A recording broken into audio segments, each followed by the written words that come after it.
Hello friends, आज मी बनवणार आहे गवाराची भाजी। आज दुपारची विचार करत होती की काय बनवू। फ्रीजमध्ये गवार दिसली आणि मी बोलली चला आज बनवून टाकूया। अर्धा किलो आणली होती, अर्धा पाव किलो संपवली, आता पाव किलो उरली होती ती मी आता कापून ठेवलेली आहे आणि आता बनवत आहे। स्वतः काय एकदम इझी भाजी आहे। कांदा टमाटा कापायचा आहे, तेलामध्ये चांगले परतवायचं आहे, त्याच्यावर काही जास्त लागत नाही आणि ती भाजी पटकन पण होणारी आहे।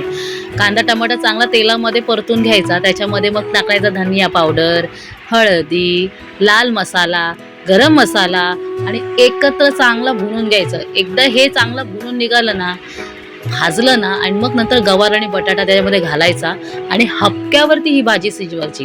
त्याच्यामध्ये पाणी घालायची गरज नाही, कारण पाणी घातला तर ती भाजी बेचव लागते। जेवढं तुम्ही तिला हबक्यावरती शिजवाल ना तेवढी ती भाजी टेस्टी लागते। सो आता आपली भाजी मस्तपैकी रेडी झालेली आहे। यासोबत तुम्ही भाकरी चपाती काही खाऊ शकता। मी तर आज चपाती बनवलेली आहे आणि तीच मी आज खाणार आहे। सोबत मसुराची आमटी बनवली आहे आणि गवाराची भाजी। तर कशी वाटली तुम्हाला माझी रेसिपी? आवडली ना? आवडली असेल तर पटकन लाईक शेअर सबस्क्राईब करून टाका। पुन्हा भेटूया नेक्स्ट व्हिडिओमध्ये। बाय।